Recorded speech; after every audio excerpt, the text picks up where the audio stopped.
Having populated the earth for millions of years, having succeeded in technological advancement, having created thousands of world religions and teachings, having acquired all this knowledge and wisdom, we still experience depression, envy, sorrow, heartbreak, anger, all the same emotions and difficulties our cave ancestors experienced 10,000 years ago.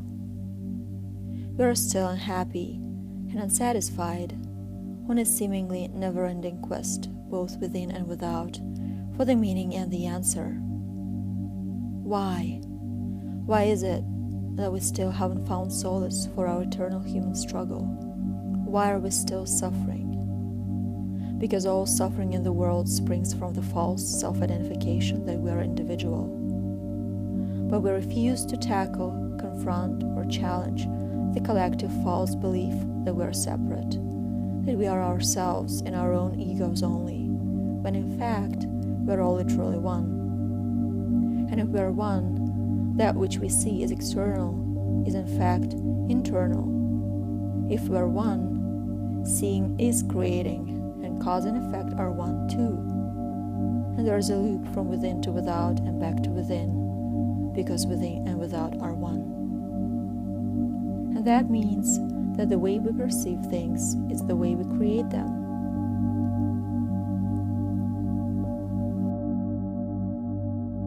Until we stop seeing bad things happening outside of us, until we stop seeing the need for a change, we will continue observing the results of the inner false perception of separation in our seemingly outside world. Teachers will come and go, religions will come and go, civilizations will rise and fall, but the world will stay the same, regardless of the great thinkers and doers of all time. Suffering, aggression, and violence will not be eliminated, and they will not be regardless of good intentions until we choose to stop believing in the false idea of separation. We need to see things differently in order for the observable to start changing.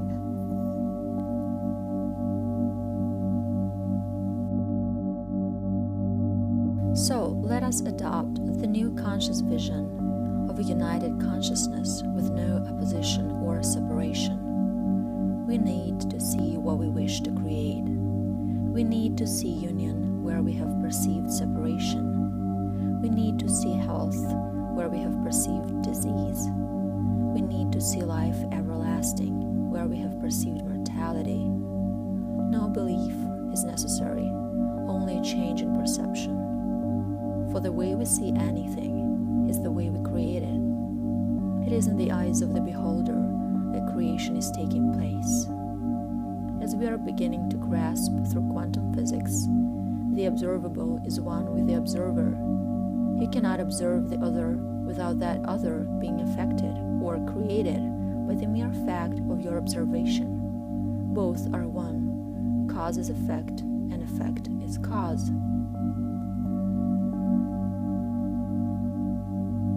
This is why no initiative, religion, philosophy, science, or other separate or divided field of knowledge or body of thought has ever been able to fully satisfy our deepest needs, alleviate our existential hunger, or create true change. Separation cannot create change. It is impossible. Only the choice to perceive the truth, which is union, can create true change.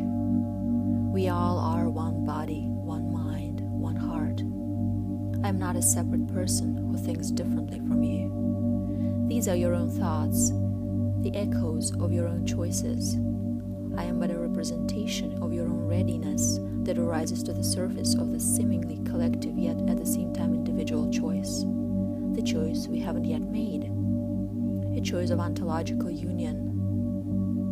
This is the solution, the only solution that will work.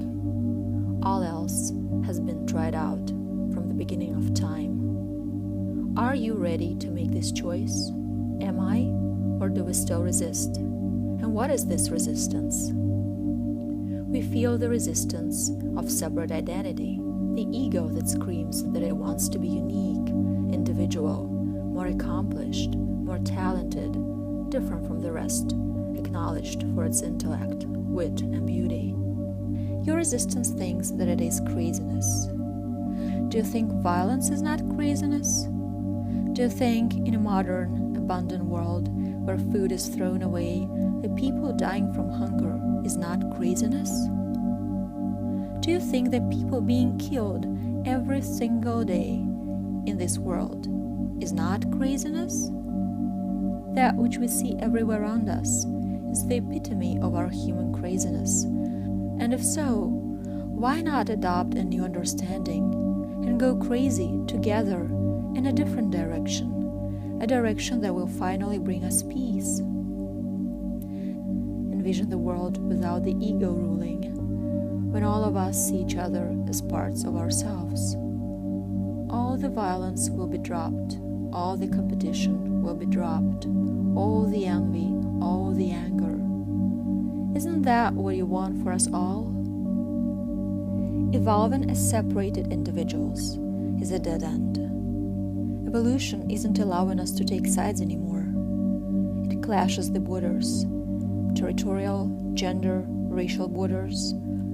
So let us finally realize that there is only one road of evolution to take, the road toward union.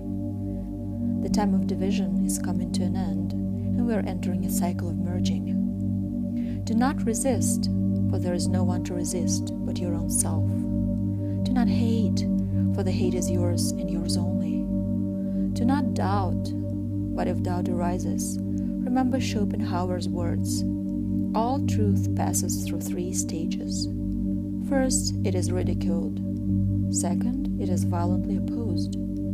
Third, it is accepted as being self-evident. Motivation will cease. Positive thinking will cease and lose its initial appeal. Yet the truth, once known in the heart, will stay there forever. It will change you. And once known, once it's revealed to you from you, and this is what's happening to you right now, right this very second. Once it is recalled, you will never forget it. You will never look at the world the same way you looked at it before. And looking at it differently, you will never create the same world you created before.